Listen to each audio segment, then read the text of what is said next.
Simbolismo en los cuentos. Programa 9. Análisis simbólico de Hansel y Gretel.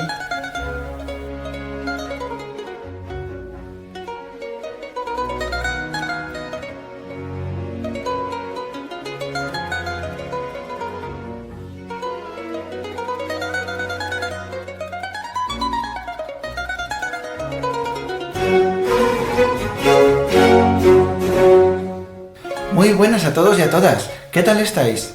Estamos muy contentos de traeros un nuevo programa del proyecto Simbolismo en los Cuentos. Esta vez tenemos un nuevo viaje y como buen viaje no estoy solo, vamos a ir con un montón de compañeros, así que os los presento. Primero, Irene, ¿qué tal estás? Hola, ¿qué tal? A Irene ya la conocéis, cofundadora de este proyecto. Sí, muy bien. Tenemos también a Mari Carmen, que también la conocéis. Hola. Seguramente habéis reconocido su voz del cuento, en esta ocasión ha hecho de narradora. Y de las cabeceras de los programas. También. Y tenemos también a una voz nueva. Ricardo, ¿cómo estás? Hola, ¿qué tal? Pues encantado de estar aquí con vosotros esta tarde. Y nada, conocí el proyecto hace un tiempo, me enamoré de él porque me encantan los cuentos y a ver qué podemos aportar y a ver qué podemos aprender. Le cogimos un poquito así del pescuezo. Pero eso no lo digas, no lo digas. Nuevo fichaje, pero bueno, si habéis visto el programa que subimos especial, que es una entrevista, el narrador del cuento que contamos intercalado con la entrevista, pues es nuestro simpático Ricardo. Bueno. Y el rey en Rumpelstiltskin, ya estás por ahí. Eso solo es el principio. Sí. Eso. Yo soy Daniel Risueño, que también me conocéis bastante, soy bastante pesado. Y bueno, como digo, estamos en un gran viaje. En esta ocasión vamos a detenernos en Alemania, que es de donde procede nuestro cuento. Ya diremos más detalles sobre sus datos formales después. Ahora sí que os quiero recordar que para analizar bien un cuento es necesario recordarlo bien. Por lo tanto, si no habéis escuchado la versión del cuento, ¿a qué estáis esperando? Hay detalles que, aunque penséis que os acordáis más o menos del cuento, seguro que se os han escapado de la memoria. Así que ir a ver o a escuchar en este caso el cuento y luego volvemos.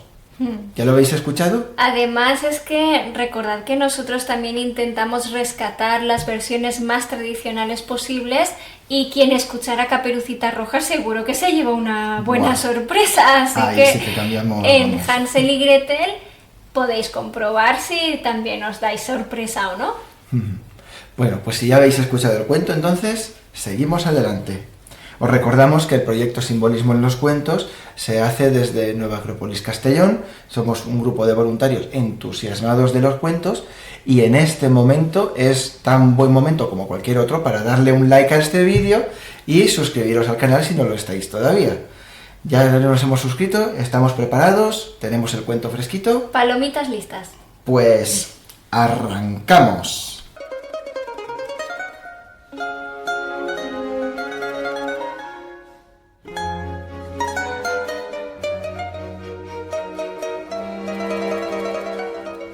Ahora vamos a empezar un poquito, como hemos dicho, con algunos datos formales para introducir el cuento. Bueno, pues hola a todos de nuevo. Y yo en esta ocasión os diré que el cuento tiene su origen en la Baja Edad Media alemana. Eso era sobre el año 1300. Este cuento fue recogido por los hermanos Grimm, que visitaban a menudo a unos familiares o amigos de su familia y allí se dedicaban a contarse cuentos. Uno de ellos era esta historia que les impresionó tanto que la recogieron y la publicaron en 1812. Como muchos datos formales no hay, ahora os voy a contar algunas curiosidades. Y os contaré que una de las mayores curiosidades que envuelve a este cuento es que un famoso dibujante y escritor de cuentos checo llamado Hans Traxler publicó en 1963 un libro que hacía, digamos, una versión un poco original del cuento.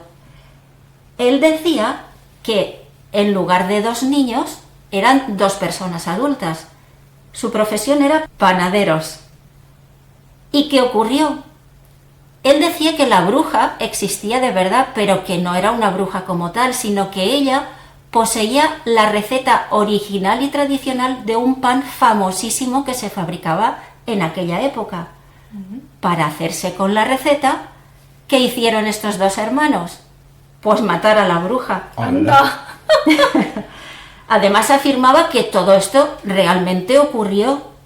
¿Y qué provocó esto? Que multitud de personas quisieran hacer turismo y ir a visitar el bosque, encontrar la casita. El supuesto lugar de los hechos, ¿no? Bueno, él lo daba por certero totalmente. Y una ola de gente se empeñó en encontrar el bosque, se empeñó en encontrar la casita, pero después de una serie de investigaciones se demostró que realmente el libro era una falsificación. O sea que se lo había inventado todo. Se lo inventó todo, pero lo que consiguió es despertar la curiosidad de la gente del lugar. O sea que pasó algo como en el programa este de radio, el de la Guerra de los Mundos. Pues algo parecido, sí, sí. Para un país, ¿eh? Madre mía. Pues imaginaros el poder que tiene una buena narración. Es que este cuento además también lo han versionado muchas veces, ¿no? Muchísimas. Se ha usado como inspiración en, numerosísimas películas y series. Como ejemplos diré que en 1954 un cineasta llamado John Paul se basó en la ópera de un famoso cantante de los años, creo que eran 50, 60, llamado Engelbert Humperdinck, que compuso una ópera y basándose en ella se creó un largometraje de marionetas. ¡Anda! Marionetas y cuentos pega bastante. Sí, bastante. Enlazan bastante. Y luego, como otra curiosidad, sí que os sonará mucho Tim Burton. Hombre.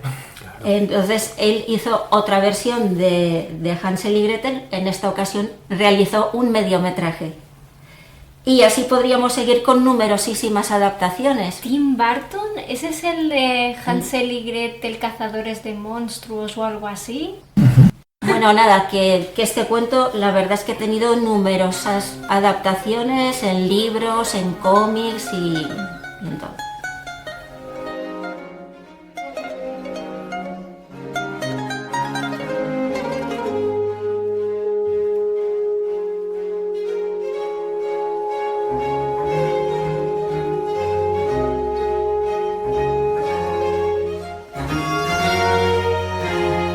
Bueno, pues ahora que ya hemos refrescado un poquito lo que es el cuento en sí y ya hemos hablado de él, pues ¿os parece si empezamos con el análisis simbólico? Vamos a Vale, ello. adelante. Vamos.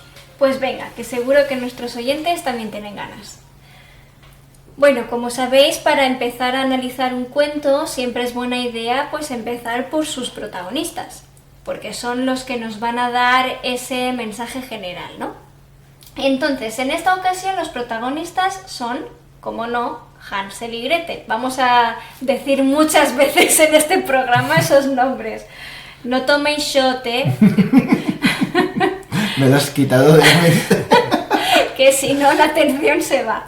Bueno, la cuestión es que si sois fieles seguidores del programa ya sabéis que en los cuentos, cuando se habla de personajes femeninos y masculinos como protagonistas, esto nos da una idea de en realidad qué partes de nuestra esencia, de nuestro ser, nosotros, ¿no? de nosotros mismos, están cobrando protagonismo en la historia.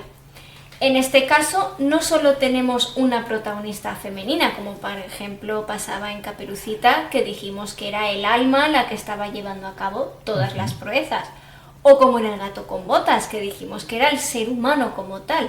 Aquí tenemos a las dos. Por lo tanto, parece ser que el cuento nos va a hablar de una parte más íntegra de nosotros, es decir, de nuestro cuerpo representado en Hansel y de nuestra alma, representada en Gretel. O sea que tenemos la dualidad que van los dos de la manita todo el rato. Exacto. Y en el cuento vamos a ir viendo la evolución de ambos personajes, es decir, de nuestra parte más material, si queréis decirlo así, y nuestra parte más espiritual o abstracta. Como no podía ser de otra manera, porque los dos elementos juntos tienen que evolucionar.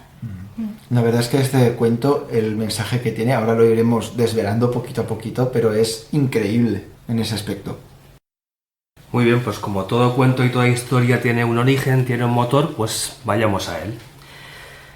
Hemos visto que si hay un elemento fundamental en este cuento es la necesidad, porque es el que pone en marcha en realidad la historia. Es lo que conocemos también como hambruna, como carencia, como necesidad importante. En el caso de Hansel y Gretel, lo del espacio que ocupan es una hambruna física, o sea, tienen hambre de verdad. Pero eso lo podríamos llevar también a un terreno más simbólico, si queréis, o más profundo, porque igual que ellos tienen hambre o necesidad en ese espacio físico, también a veces nosotros, los seres humanos, tenemos hambre o necesidad en otro mundo, al que podríamos llamar metafísico si queréis, buscad el nombre que más os guste. Sí, el mundo espiritual. Pero es espiritual, pero sobre todo es esa necesidad de alma, podríamos decir, que no sabemos cómo resolver, no sabemos muchas veces ni siquiera qué hacer, pero que nos impulsa, que sirve como motor para ponernos en marcha. Sucede además en este origen del cuento de Hansel y Gretel que hay un elemento que es determinante y que aparece en muchas ocasiones, es la madrastra. ¡Chan, chan, chan! Creo que este es el primer cuento de los que analizamos que tiene una madrastra, ¿eh? Ojo. Puede ser, sí. Bueno. La gran estrella. Sí. Aparece otra estrella, pero bueno, ya Cuando entraremos. aparece suele ser la estrella. Muy bien. ¿Qué hace la madrastra en este cuento o qué nos puede indicar?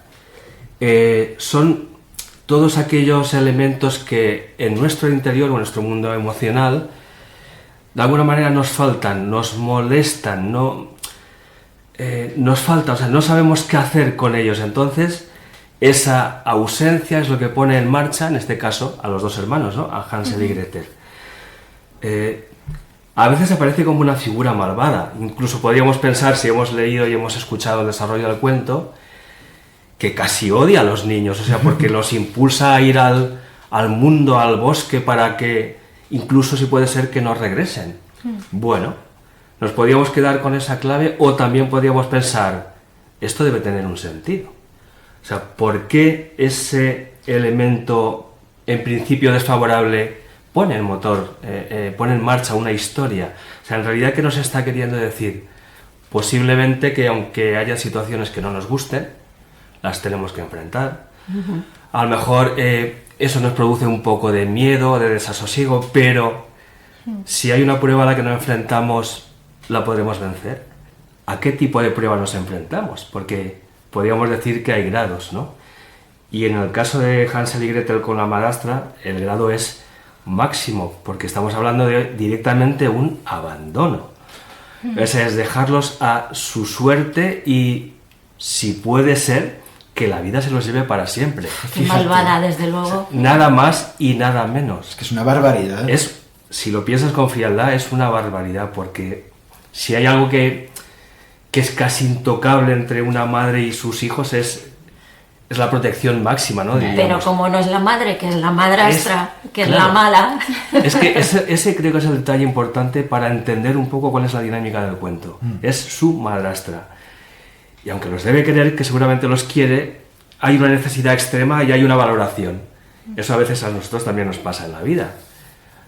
Hay una situación extrema, algo hay que sacrificar, ¿el qué? Eso ya depende de nosotros. En este caso, creo que es un abandono, es algo superior. Pero bueno, nos podemos encontrar en esa dinámica. Claro, también es verdad que es según versiones, ¿no? Porque es verdad que hay algunas versiones de Hansel y Gretel en el que es su propia madre la que está proponiendo el abandono por pura desesperación.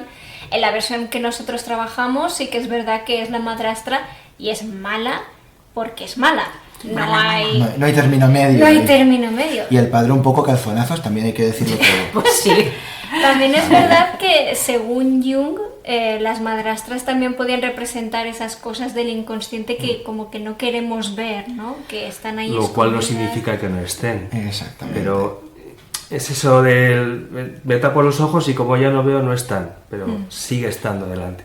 Bueno, ahí estamos nosotros para ver cómo lo afrontamos. Ahí está Hansel y Gretel. Sí. Y ahí están pues ya saliendo al bosque en su primera noche, que es su primera prueba, como estabas diciendo tú, Ricardo.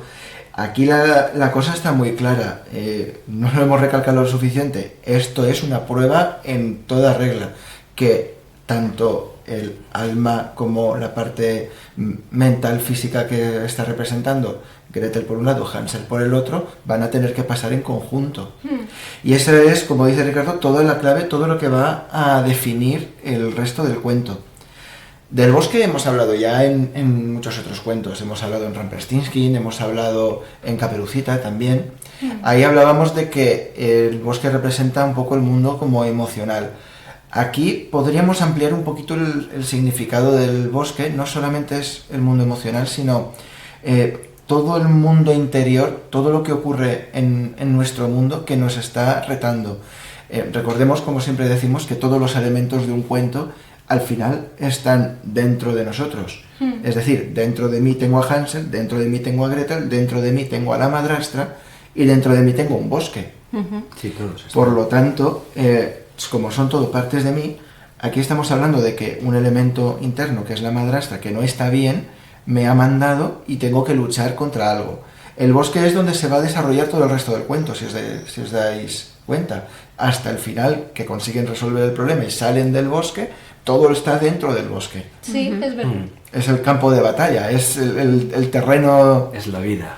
Es la vida misma, ese bosque. Sin embargo, algo que me llama la atención de aquí es que realmente la prueba empieza antes, porque es en casa donde ellos escuchan, ¿no? Esa amenaza de que les van a abandonar.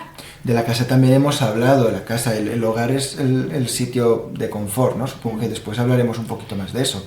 Pero que el momento de lucha es en el bosque. Sí, el tablero de juego, ¿no? Sí, el tablero de ajedrez. Bueno, ahí también está el tema del camino que ellos van siguiendo, que al principio lo tienen claro porque van guiados por los padres, pero después se perdió el camino y ahora están en terra incógnita. Eso es la oportunidad. Realmente lo que les está ofreciendo el momento este de prueba es el salir, les está diciendo salir de su habitualidad, de su zona de confort, que se llama habitualmente, ¿no? Su mundo cotidiano ahora se va a ver roto completamente. Por eso es el bosque y el camino, su oportunidad de salir de ahí. ¿Qué ocurre aquí? Es un momento muy interesante porque como Hansel oye la conversación entre su madrastra y su padre y se da cuenta de que les van a abandonar, es decir, va a haber algo que les va a poner en peligro, Hansel tiene una idea, que os acordáis de lo que era, ¿no? Claro. Las piedrecitas blancas famosas. El color blanco también aparece mucho en este cuento, luego Sí. hablaremos de él. Bueno, las piedras, todo lo que es pétreo en los cuentos, habitualmente, siempre hay excepciones, pero en general lo que es pétreo significa algo que es fijo, que es permanente, que es inmóvil. En este caso son convicciones, en nuestra interpretación, ¿no? La clave que le hemos conseguido extraer para que tenga un sentido en el conjunto del cuento. La persona está pasando ese momento de prueba, entonces, ¿de qué echa mano? De lo que siempre ha conocido, de lo que siempre le ha funcionado, de sus convicciones.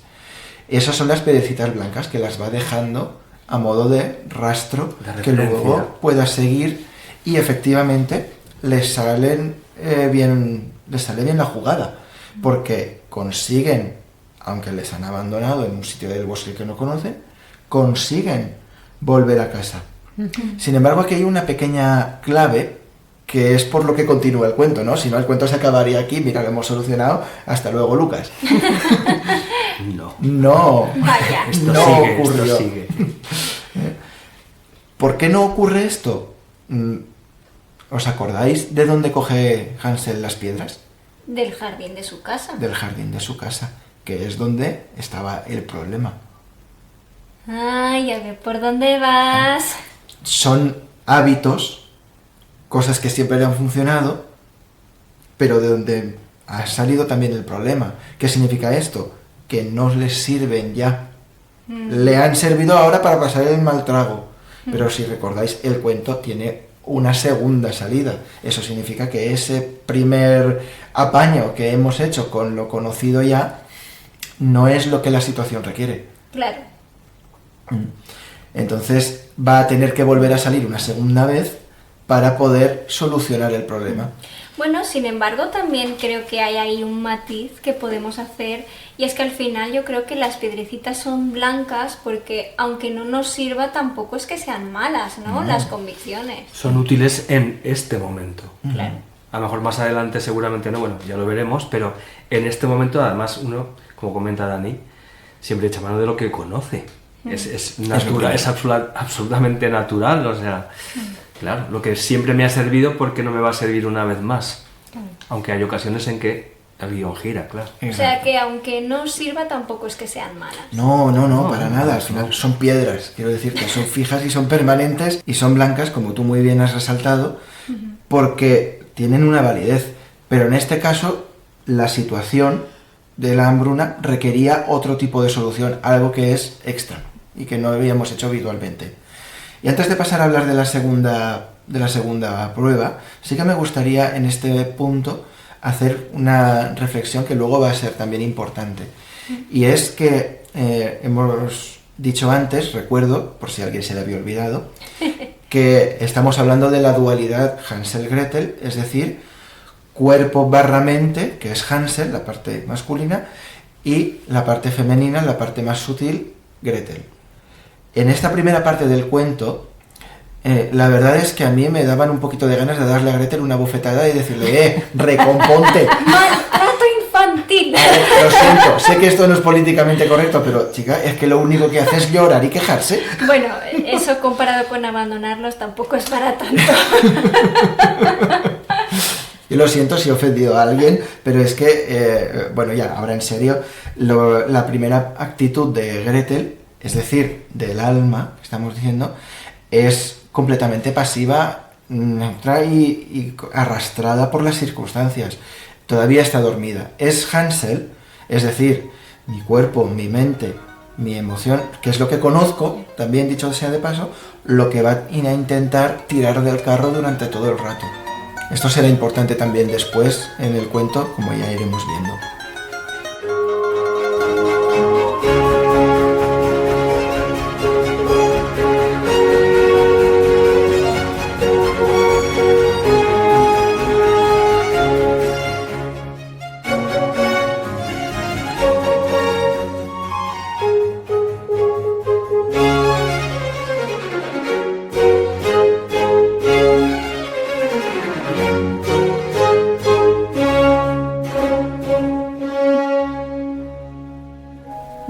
Pues ya tenemos a los niños de vuelta en casa, pero sigue la hambruna y sigue habiendo una necesidad de tener más alimento para todos. ¿Y cuál es otra vez la solución de la madrastra?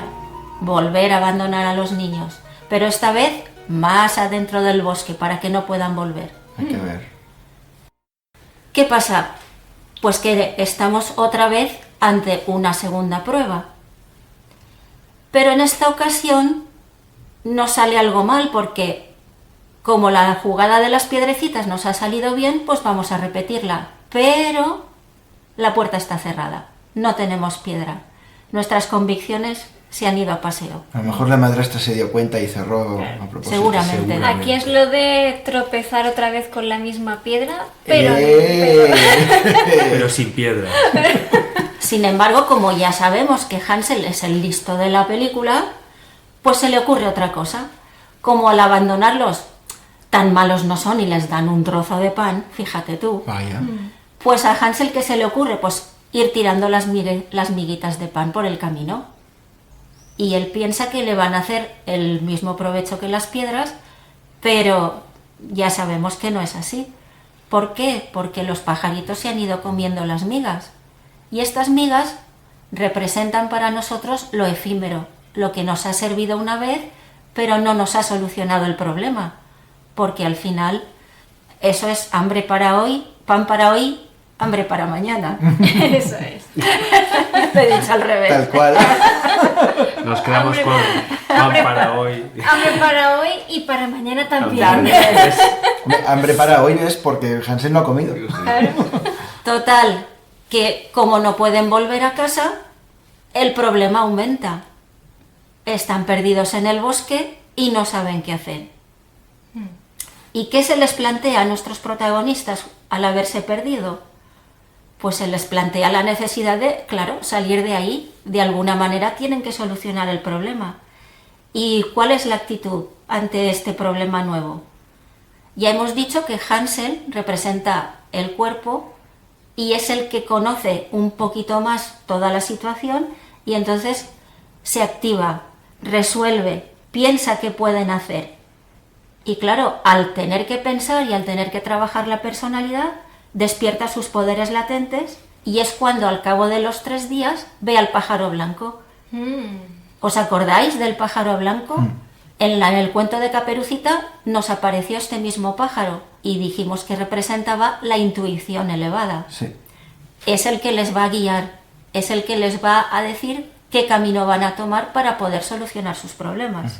Aprovecho y te pregunto una cosa. ¿Crees que, así como este pájaro está representando esa intuición, los pájaros que se comen las migas antes también son algo por el estilo? Los pájaros que se comen las migas son los que les hacen reaccionar ante la pérdida de esa seguridad que tenían de poder volver a casa. Se dan cuenta de que algo ha fallado. Yo, si la pregunta es abierta Sí, para claro. todos.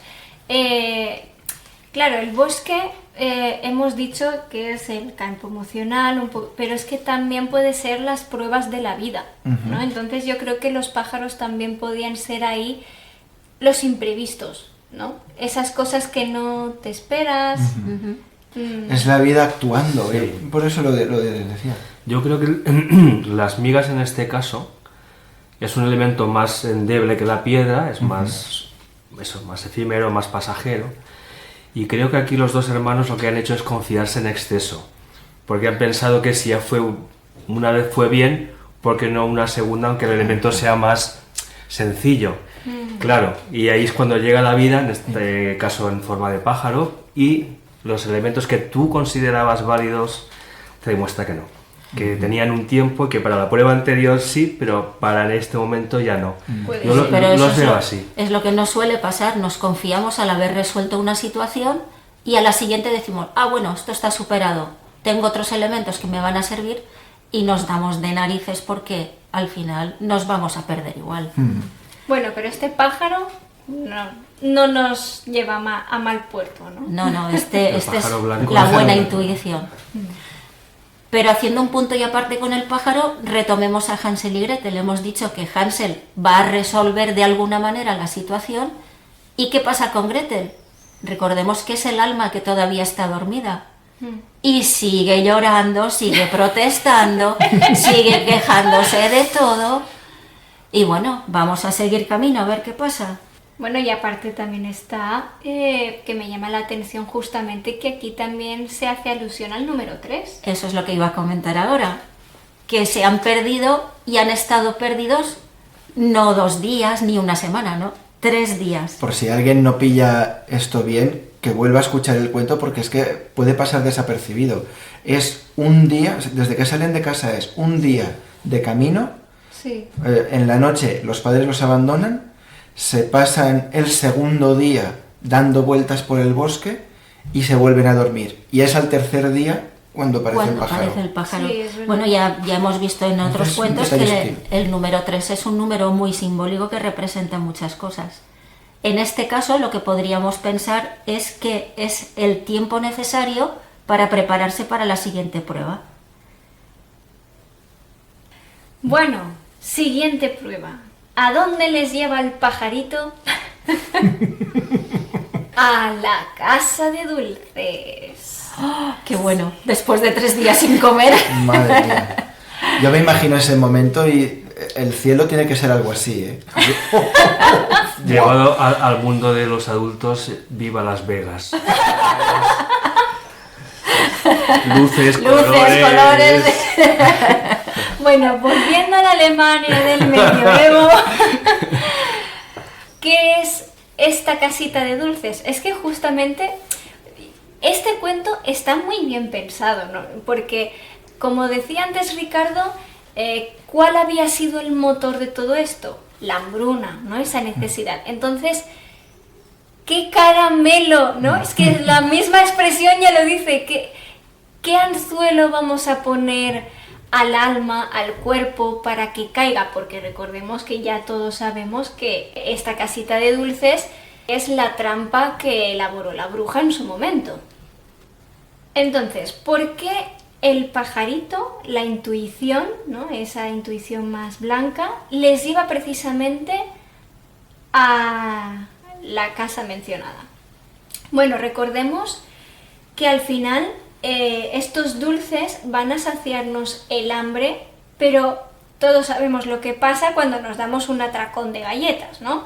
Al principio puede que te quedes ya con esa sensación de gustito del chocolate, pero ¿cuánto tardas en volver a tener hambre, ¿no? Al final es una solución que dura muy poco en el tiempo, no es efectiva. Los picos de glucosa. Eso es.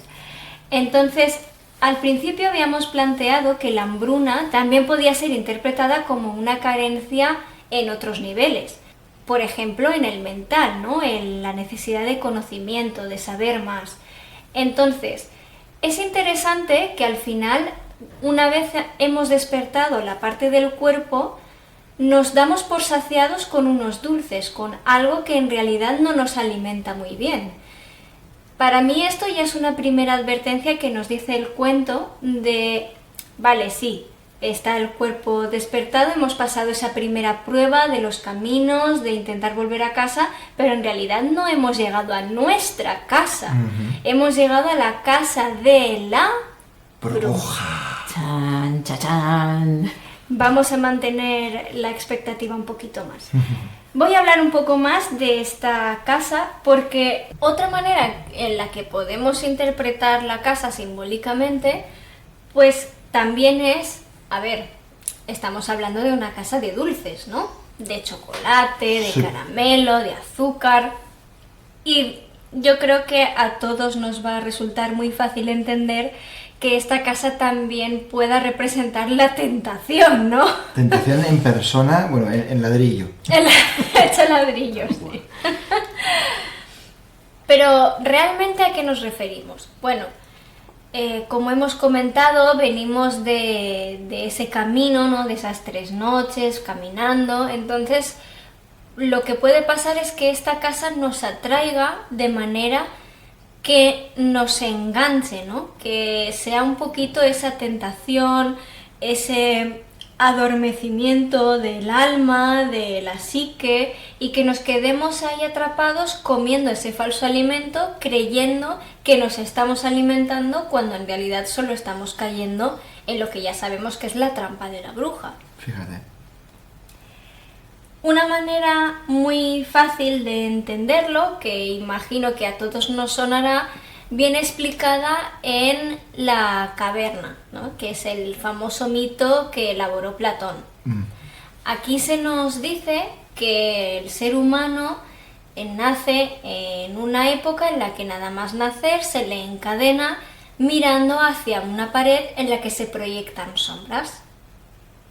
Y que, como es lo único que ve desde que nace, se piensa que esas sombras son el mundo real.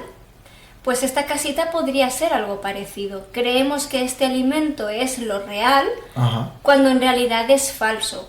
El verdadero alimento lo podremos encontrar solo si nos atrevemos a entrar en la casa. Entonces es por esa la razón por la que se quedan ahí atrapados comiéndose los cristales y las ventanas y todo esto, porque están cayendo después de ese momento tan largo de hambre, realmente.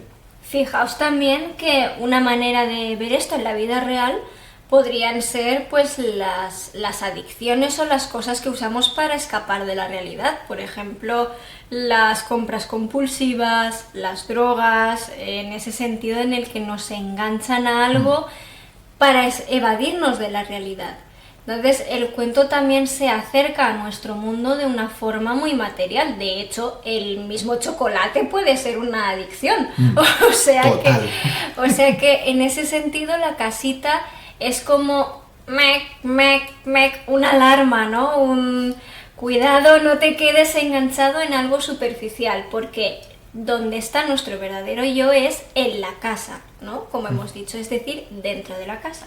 Sí, pero bueno, déjate ya de casas, que yo quiero que hablemos ya de la otra estrella. Ve, Por supuesto. que toca ya hablar de la señora bruja. La bruja, que es de hecho el elemento que nos anima a entrar. Yo no sé si habréis escuchado nuestras narraciones, espero que sí, pero el momento en el que la bruja hace la pregunta de ¿es la ratita la que muerde mi casita? A mí se me ponen los pelos de punta de una manera.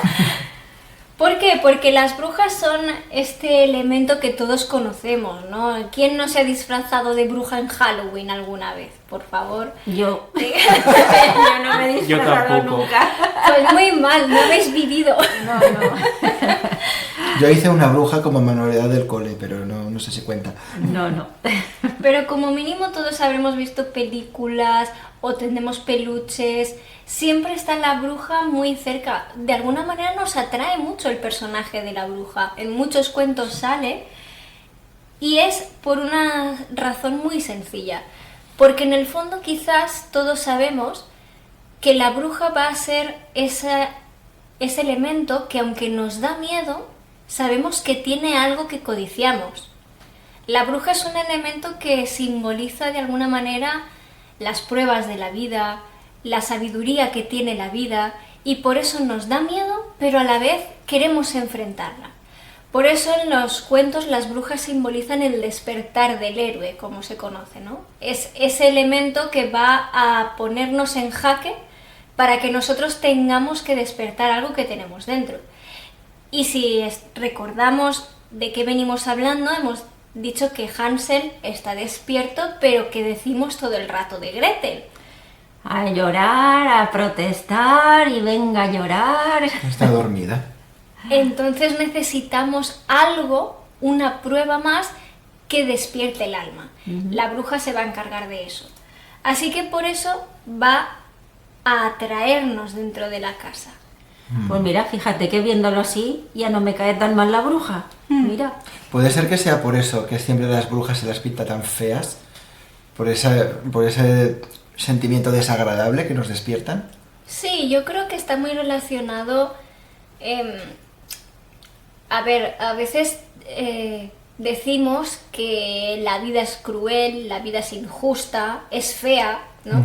Pero al final es ella quien nos enseña, ¿no? Si no estuviera el personaje de la bruja que nos pone a prueba, que nos enseña el lado feo de las cosas, tampoco despertaríamos esa parte de dentro que nos hace luchar, que nos hace querer crecer y crecer. De hecho, si me lo permitís la digresión, al final el Buda solamente pudo despertar cuando se enfrentó al lado feo de la vida, a la muerte, a la enfermedad, a la vejez, sino un lecho de rosas y a vivir de la sopa boba. Ajá. Pero fíjate que en el cuento es curioso que al principio vemos a la bruja como una viejecita agradable, ¿no? Es decir, nos atrae a entrar con calidez, con cariño, y esto también puede venir a representar que a veces nos acercamos a la sabiduría o a la vida, o como queráis llamarlo, con un poco de inocencia, ¿no? Nos dejamos a lo mejor atrapar por ese lado más dulce, por los dulces de la casa, y no somos realmente conscientes de cuánto daño nos puede hacer. Por ejemplo, ya hemos mencionado las adicciones, al principio siempre es agradable, pero después, si no nos apartamos, nos va a acabar haciendo daño. ¿Qué es lo que pasa con la bruja? De hecho, según Clarissa Estés, que es una autora muy reconocida, no sé si habréis escuchado alguna vez Mujeres que corren con lobos, Hombre. cualquiera que le guste el mundo de los cuentos seguramente habrá mínimo ojeado ese libro. Ella dice que las brujas simbolizan a la vez un poder de aniquilación, pero también de fuerza vital. Y eso se ve muy bien representado, ¿no? Porque la bruja nos da de comer, porque es la que hace esos dulces, pero también es la que nos quiere hacer daño, la que quiere aniquilarnos. Qué interesante. Así que para resistir a la bruja lo que nos enseña este libro y este cuento es que debemos ser íntegros, ¿no? Y desarrollar la fuerza interior. Realmente estamos hablando todo el rato eso, ¿no? Del cuerpo, del desarrollo. Vamos a ver entonces que es fácil decir que en lo que se viene ahora va a ser esa inteligencia del cuerpo, pero también el despertar de la inteligencia del alma.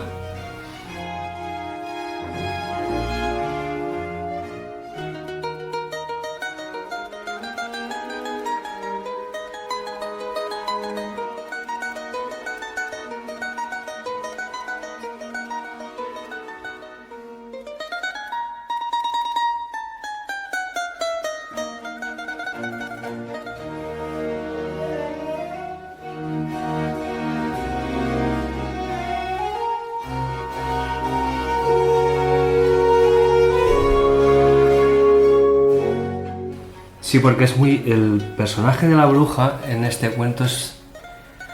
Para mí ha sido muy especial, porque es como un espejo. De hecho, si recordamos el principio, había una madrastra. ¿Alguien podría decir que es una bruja? Sí, perfecto. Por ejemplo. Entonces, me resulta muy curioso, ya cuando lo estuvimos analizando el equipo, que en la casa inicial hay un elemento, digamos, negativo, y justo en lo que viene a ser o representar la mitad del camino más o menos, aparece un espejo con otro elemento en principio negativo, pero solo en principio. Porque como veremos, este camino del que hablaba Mari Carmen al principio, si habláramos en plan senderista, sería como una ruta circular. Hemos salido, regresaremos seguramente al mismo lugar, pero no seremos iguales. Porque en ese camino la vida nos ha puesto a prueba, nuestra inteligencia ha sido puesta a prueba, nuestras fuerzas han sido puestas a prueba y hemos tenido que despertar, como hemos estado comentando, esa especie de potencialidades latentes que tenemos y que sí o sí la vida nos va a obligar, si queremos verlo así, a ponerlas encima de la mesa y ponerlas en acción. Entonces, como personaje, la bruja en la casa de dulces me pareció súper interesante por todo lo que ha comentado Irene. Y también porque aquí el cuento cambia. Aquí de alguna forma cerramos una puerta y abrimos otra. Pero para abrirla primero tenemos que ir al espacio, al interior de esa casa de dulces, con ese personaje central, que es la bruja, y con los dos hermanos. ¿Qué es lo primero que hace la bruja cuando está? Encerrar a Hansel. Como dice, divide y vencerás. Encierra una parte y pone a trabajar a la otra. Ese poner a trabajar lo podemos interpretar, o lo hemos visto así, como que esa parte sutil, esa parte que ha ido más dormida durante todo este trayecto, se pone en marcha. Nuestro elemento superior, si queremos verlo así, más luminoso, más trascendente, en ese momento se activa, porque todo lo que hasta aquí nos ha servido, ahora ya no, porque la bruja ese elemento lo ha encerrado, con lo cual queda inactivo. También recordar que no solo encierra a Hansel, a Gretel porque no puede, pero lo intenta. Y ya que no puede, decide pues ponerla a trabajar para ella misma. ¿Cómo? Hay que barrer la casa, hay que tenerlo todo ordenado, hay que ponerse en marcha. Pero esto lo podemos interpretar y nos ha resultado muy interesante ver como lo que comentábamos antes, que esa parte completamente dormida ya está casi como una losa para el hermano, eso de venga, ven, anímate. En este momento, clac, hay un cambio, toma el mando y se pone en marcha, y sobre todo es como si esa inteligencia superior despertara. Porque no solo se pone a barrer y a ordenar y ya está, sino que piensa cómo podemos salir los dos de aquí. No solo yo que estoy fuera y no estoy encerrada, sino cómo los dos, cómo esa dualidad se puede complementar de una forma fantástica para llevar a cabo esa acción de cómo salimos de aquí. Es verdad, no me había parado a pensar porque realmente la bruja tampoco encadena a Gretel de ninguna manera. Podría decir, pies pa' que os quiero. Y es verdad, es verdad. Pero funcionan como hemos visto durante todo el recorrido, es un 2 por 1. O sea, es ese yin y yang tan conocido, ¿no? ¿Son los dos o no son? Entonces, en ese momento, aunque no lo parezca, también son los dos. Porque es muy curioso, la bruja, el objetivo que tiene con Hansel es, en fin, hacerlo engordar. ¿Para qué nos vamos a engañar? Comérselo. Lo que sería básicamente comérselo. Sí. Pero cuidado, porque Hansel, aunque está encerrado, no deja de estar activo. Eso también es muy interesante. A veces hay una parte de nosotros que puede estar más aparentemente dormida, pero no significa que no esté activa. Porque igual piensa, ¿en qué sentido? Enséñame el dedito para que vea cuán gordo está cada vez. ¿Qué hace Hansel? No le enseña su dedo físico, le enseña un huesito. Cuando le vuelve a preguntar, le enseña el mismo huesito. Entonces, el elemento negativo piensa, algo no estoy haciendo bien, porque no engorda. El niño no engorda. ¿Qué está pasando mientras? El tiempo, que va a favor de los dos hermanos, porque la parte liberada conoce la casa perfectamente y ya entra en posibilidad de entrar en acción de verdad. Como había estado comentando Irene antes, esa casa de dulces podemos identificarla perfectamente con nuestro espacio emocional, nuestra vida psíquica. Y claro, en esa vida psíquica, si algo tenemos que hacer es poner orden. Porque estaremos de acuerdo en que muchas veces pensamiento, sentimiento y acción no están perfectamente alineados, más bien nunca están perfectamente alineados. ¿Cómo que no? Pero sí que está esa parte superior que es la que puede poner, a través de su voluntad y su querer, orden en ese mundo emocional. Y eso es lo que representa Gretel en este sentido. Bien, la bruja, como ve que el niño no engorda, dice, pues no pasa nada. Si con él no puedo, voy a intentar voy a intentar eliminar a la otra parte. Y usa un elemento muy interesante para nosotros en este sentido, que es el elemento fuego. El elemento fuego, a través de un horno representado en esta ocasión, siempre está representando purificación, o sentido de limpieza, de eliminar elementos que nos sobran.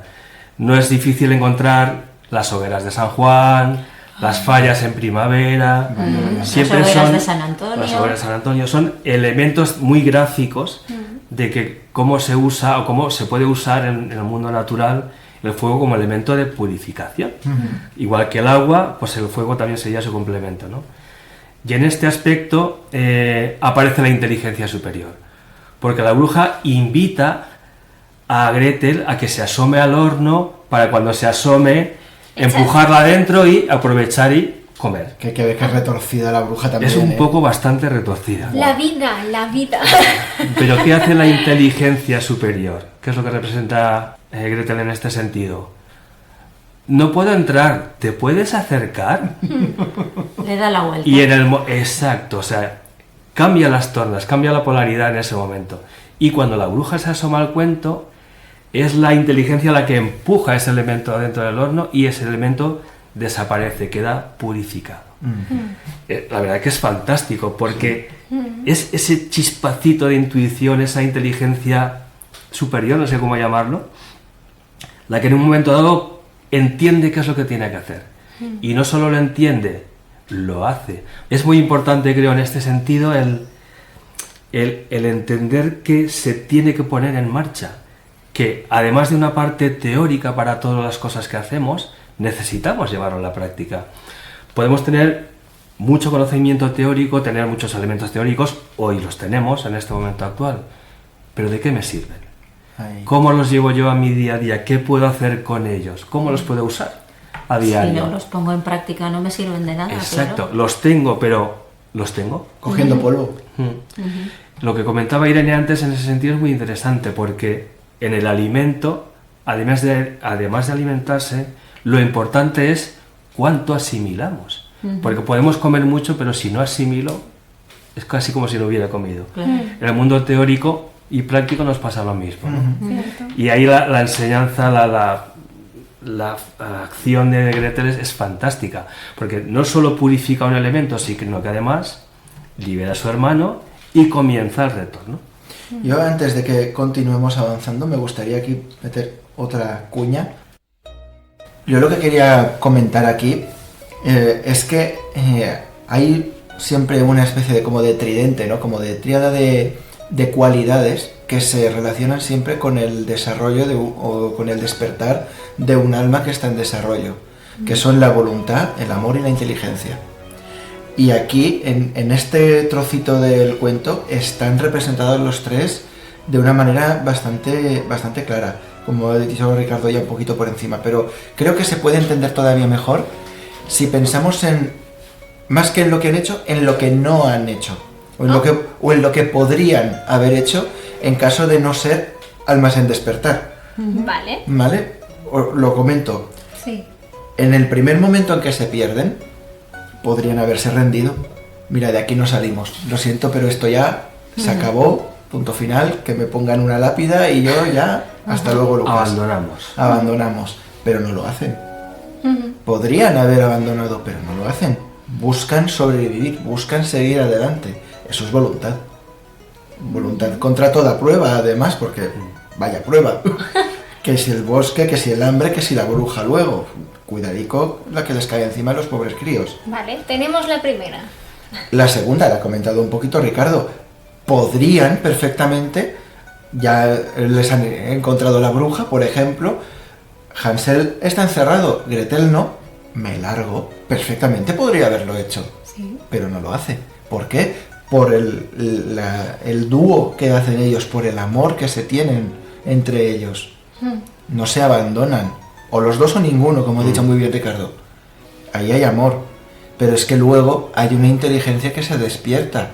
Hay un moverse. Podrían haber simplemente seguido pasando el tiempo, no sacar el huesito del pollo y... Bueno, al final la bruja habría ganado. Es que habría ganado. Y la vida se los habría comido. Claro. Directamente. Tengamos en cuenta que ellos se dan perfecta cuenta de que no pueden luchar contra la bruja abiertamente. No pueden plantarle cara a Gretel sola. Es imposible, es impensable. Por lo tanto, ¿qué hacen? Luchar con triquiñuelas. Avivar ese ingenio, despertar esa inteligencia. Y a través de ese despertar, de esa inteligencia, es cuando surge esa intuición de decir, oye, que me ha dicho que me meta yo en el horno, seguramente será para algo malo.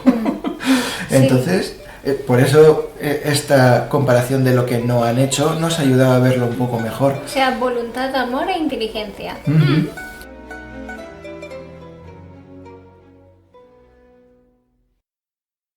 Están ahí bien representadas esas virtudes. Y eso es justo lo que marca ese despertar, como decía Ricardo. Al final tenemos como un poquito resumen, ¿no? Para recordar y para reubicarnos en el cuento, que hemos pasado de una situación muy, muy fuerte que nos ha sacado de nuestra zona de confort, hemos llegado a un punto en el que o espabilamos o morimos. Es un punto de lucha. Y justamente a través de ese tiempo que ha pasado, a través de poner orden, a través de conocer esa otra casa que parece la casa primera, pero es una falsa casa, una falsa zona de seguridad, a través de conocerla, a través de conocernos a nosotros mismos, porque seguimos en el bosque. Ahí se ha completado una transformación que es mágica, simplemente es mágica. Por eso, cuando la bruja acaba falleciendo, por acción de esa inteligencia, ese símbolo es tan bonito, porque significa que esa situación que me tenía que enseñar algo, a través del acto de haberse quemado, se ha purificado, se ha consumado ese aprendizaje. Y por eso pueden los niños ahora, aprendida la distribución de la casa, ir buscando por ahí y encontrar que los tesoros de la bruja. ¿Qué? ¿Por qué tenía esta señora tanto oro en la casa? Nadie lo sabe. Es un cuento, no le busquemos tres pies al gato. A mí eso cuando lo leí me sorprendió, porque yo pienso, si yo hubiera sido ellos, es que yo me hubiera largado, pero vamos, ipso facto, o sea, en cuanto hubiera liberado a mi hermano, pies en polvorosa, que se dice, ¿no? Pero hay el detalle de... Conoce perfectamente la casa porque la ha ordenado, claro, la ha limpiado, entonces sabe dónde está todo. Claro. Y al final eso son sus virtudes, sus tesoros son sus virtudes. Claro, es posible que al limpiarse diera cuenta de que hay esos tesoros, ¿no? Y recordemos que ellos tampoco huyen a ningún sitio, ellos quieren en todo momento volver a su casa. donde saben, recordemos, que hay hambruna y pobreza. Si el alma ha intuido que ahí hay un tesoro que pueden aprovechar, lo va a querer extraer. Y simbólicamente este tesoro que vendría... Pues es el resultado de ese aprendizaje. Es el conocimiento destilado y extraído que ese alma, en conjunción con el cuerpo, después de haber despertado, ha adquirido. O sea, es conocimiento entonces. Es conocimiento, pero no teórico. De nuevo, estoy citando mucho a Ricardo, pero es que lo he dicho también que, ¿por qué no? O sea, podríamos decir que son como virtudes o... Podemos decirlo de muchas maneras, sí, virtudes, aprendizajes adquiridos, conocimientos prácticos, algo que nos permite conseguir la solución a ese problema que nos había Y sobre surgido. todo yo lo veo, disculpa Dani, Sí, sí, claro. como los elementos que van a ser necesarios para paliar la primera necesidad. O sea, el cuento te ha llevado a... Había una necesidad y ahora tengo los elementos que la pueden paliar. Por eso ellos no deciden cogerlas y nos vamos. Que también podrían haberlo hecho. Yo ya estoy. Pero hay una conciencia de dónde vengo, ¿no? Y qué necesita ese lugar. Eso es justamente lo que yo estaba intentando destacar, que es que nunca hemos salido del primer problema. Nunca hemos abandonado al Padre y a su suerte. O sea, el Padre nos abandona, pero nosotros a Él no. Por amor.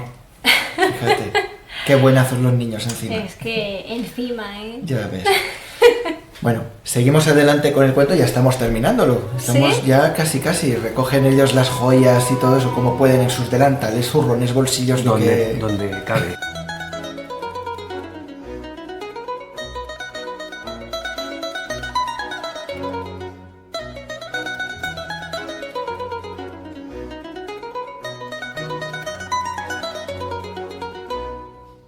Y entonces se vuelven a casa. Curiosamente, ahora no se pierden. No sé si os habéis dado cuenta, pero ahí van directos. De alguna manera les ha surgido ese conocimiento de poder atravesar ya el bosque sin problemas. No sin obstáculos, porque sí que se encuentran con un último obstáculo. Venga, va, otro. Pero este es más bonito, porque este llega en forma de un cisne que hay en un estanque, en una laguna o un río. Según versiones puede ser una de las tres. Un cuerpo de agua. Volvemos, igual que en Caperucita, igual que en El gato con botas, igual que en tantos cuentos, hay un cuerpo de agua en mitad del camino de el héroe en despertar, o en este caso el héroe ya despertado. Y es que aquí el agua, de nuevo, significa ya no purificación, sino el símbolo de esa transformación. Tienen que cruzar el agua, y por lo tanto tienen que demostrar que efectivamente la transformación se ha completado, ¿no? De alguna manera. ¿Qué ocurre? Que en ese lago, en ese río, no hay puente, ni barca, ni nada. Entonces, ¿qué tienen que hacer? ¿Ir a nado? No, no pueden porque van cargados. Viene el cisne. Lo tuvimos que buscar porque en algunas versiones parecía ser un pato, pero al final eso no se terminó de confirmar. Cisne. Cisne. Cisne. Más bonito. Que además de que es más bonito, resulta que tiene también su símbolo. Por primera, los cisnes son un atributo del dios Apolo. El dios Apolo en la mitología griega, su nombre, Apolo, A significa no, polo, pues los polos, como el polo positivo y negativo. Es algo que no tiene polos. Y esto nos está confirmando una vez más que esa dualidad que ha surgido al principio, aquí se ha fusionado.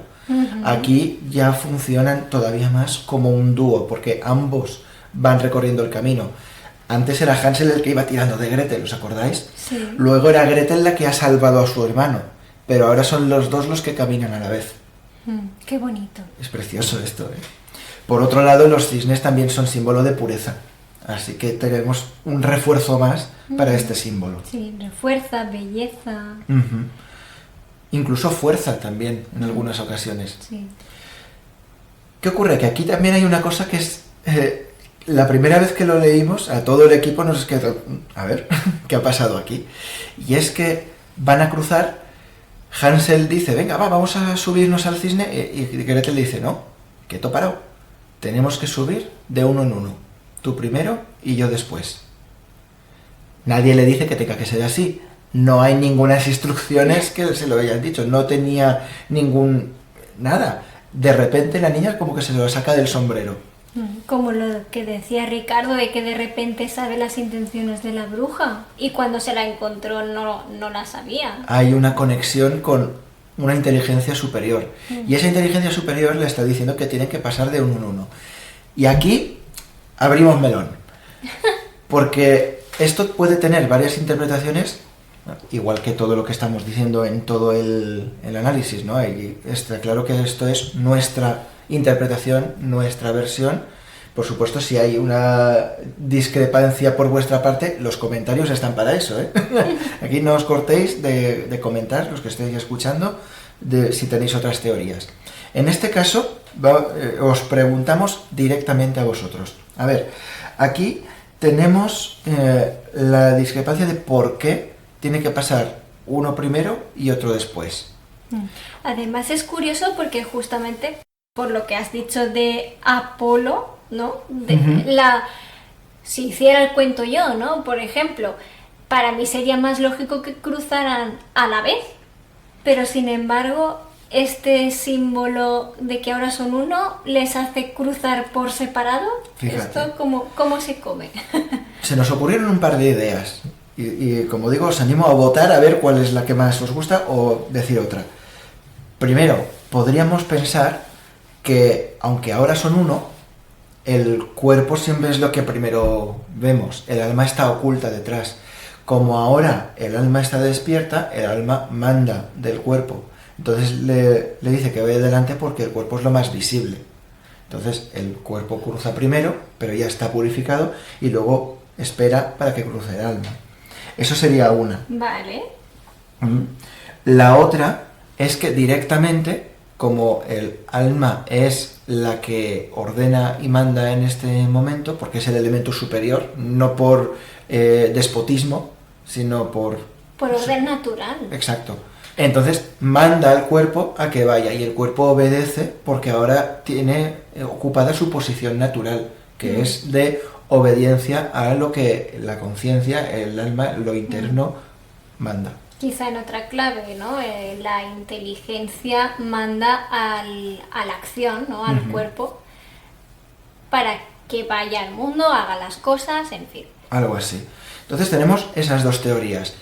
O es el cuerpo primero porque el alma se lo ha dicho, o es el cuerpo primero porque es lo más visible. Vosotros decís en los comentarios a ver cuál es la que os gusta más. Yo estoy deseando leer los comentarios. Ya tenemos muchas cosas que leer, ¿eh? Madre mía. Bueno, pues ya hemos cruzado el lago y volvemos a casa. Estamos en el camino. Bien. ¿Y el camino qué es? Es la oportunidad que nos ha brindado la vida tanto de caer como de recuperarse. Podemos decir también que es la vida, al igual que el bosque. Sin camino no hay nada a lo que enfrentarse ni a lo que luchar. Tampoco tenemos ocasión de vencer, porque claro, si no se nos presentan pruebas, no podemos superarlas. Y al final de todo, nos ha salido bien la jugada, porque regresamos a casa y regresamos victoriosos, llenos de tesoros. ¿Y qué podemos pensar? ¿Que ahí se han acabado todos nuestros problemas? Sí, ¿no?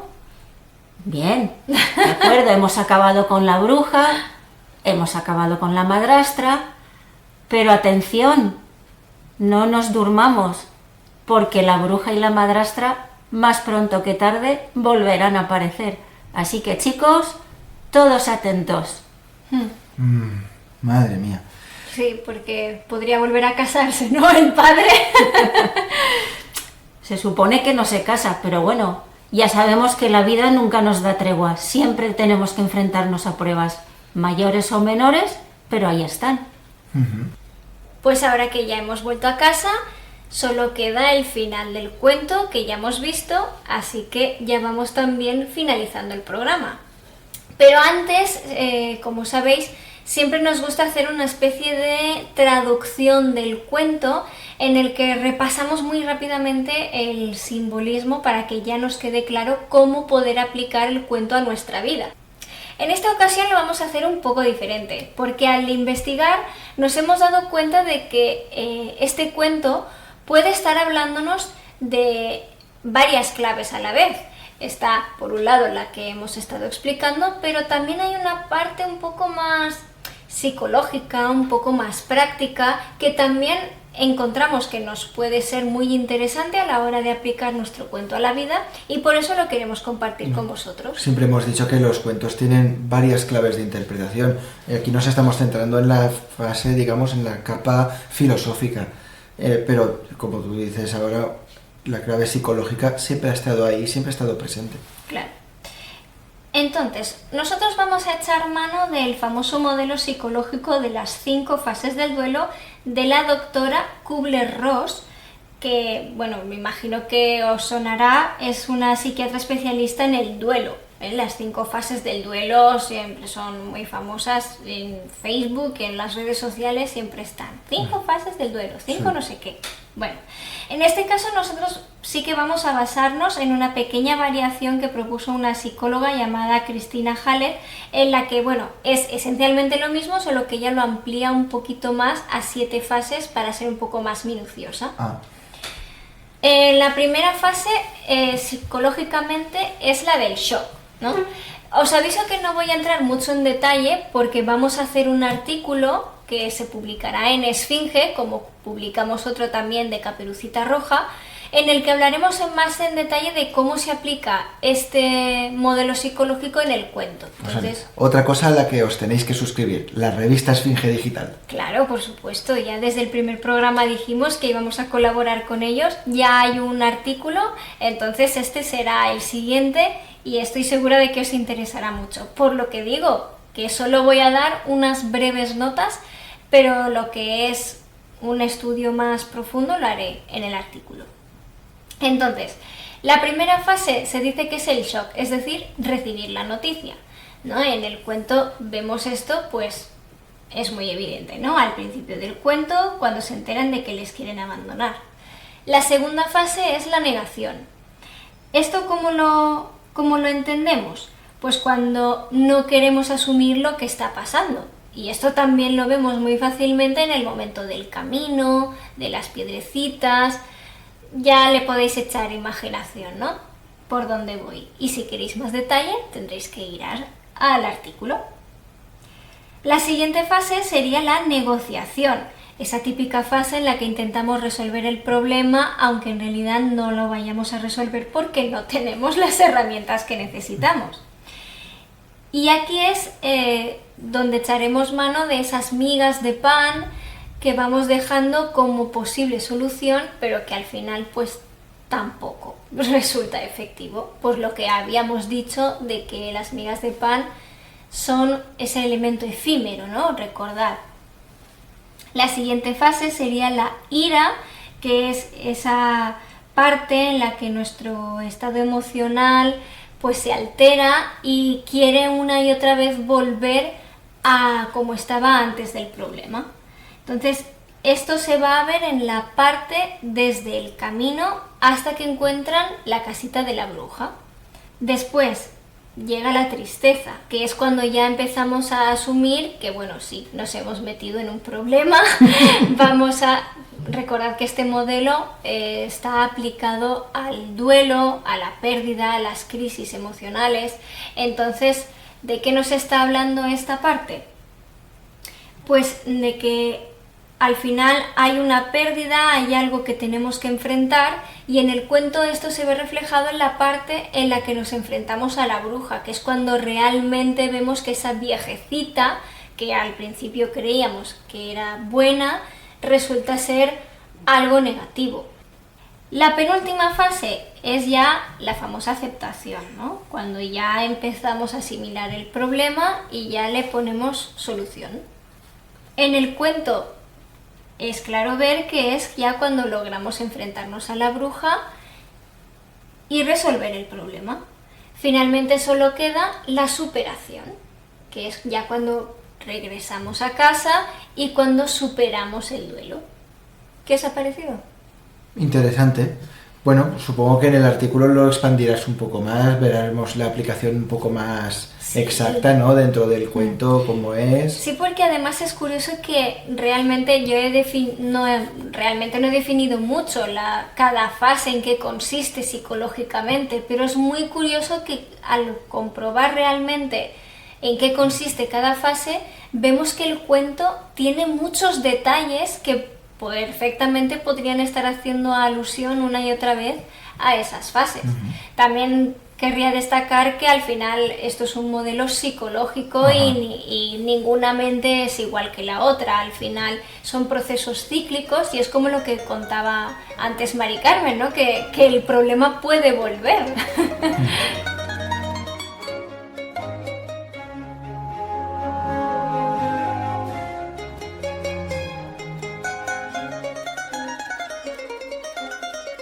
Bueno, podríamos quedarnos y hablar de muchas más cosas, pero aquí creo que es un buen punto para ponerle fin a este gran viaje por el bosque de Hansel y Gretel que hemos iniciado hace ya un rato. Ha sido un placer tener vuestra compañía, de estos maravillosos compañeros de equipo y la vuestra, de los que estáis escuchando. Muchas gracias. Gracias. Y esperamos haber dicho cosas que, bueno, que os puedan ayudar un poquito a enfrentar cosas de vuestro día a día, porque al final también se trata de esto, este proyecto. Como en cada análisis, para terminar, ahora lo que toca es hablar de nuestro próximo viaje. Y en esta ocasión es bastante más literal de lo que suele serlo habitualmente, ya que con este programa de Hansel y Gretel damos por terminada la primera temporada del proyecto Simbolismo en los Cuentos. Bien. Algunos dicen bien, otros dirán, ¿y eso qué significa? ¿Se ha acabado esto? No, no se ha terminado, ¿qué va? Nos queda cuerda para rato. Si os dais cuenta, en esta primera temporada nos hemos centrado mucho en varios cuentos bastante famosos de la cultura europea. Gato con botas, Soldadito de plomo, etcétera, etcétera. Sin embargo, en nuestro primer programa, prácticamente, creo que lo decíamos, y si no en el primero, en el segundo, y en la reciente entrevista que nos han hecho, que ha sido el último programa extra, que espero que hayáis visto ya, que nos lo curramos un montón, ir a verlo, también comentamos que este proyecto se quiere centrar en cuentos no solo europeos, sino de todo el mundo. Está claro que nos quedan muchos cuentos europeos bastante famosos, pero ya volveremos a ellos porque esos siempre van a estar ahí. Es la ventaja de los cuentos, siempre estar ahí con nosotros. Claro.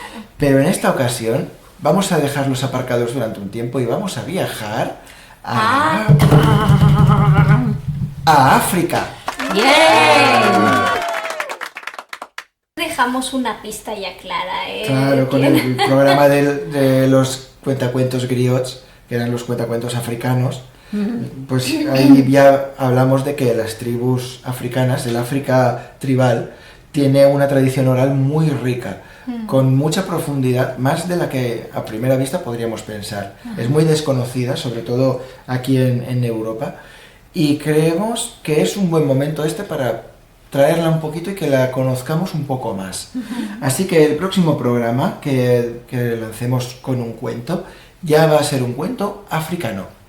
Entonces, como digo, ya nos despedimos aquí. Muchas gracias de nuevo por estar con nosotros. Si no lo habíais hecho todavía, dadnos un like, suscribiros al canal, por favor, que esto ayuda a que esto llegue a mucha más gente.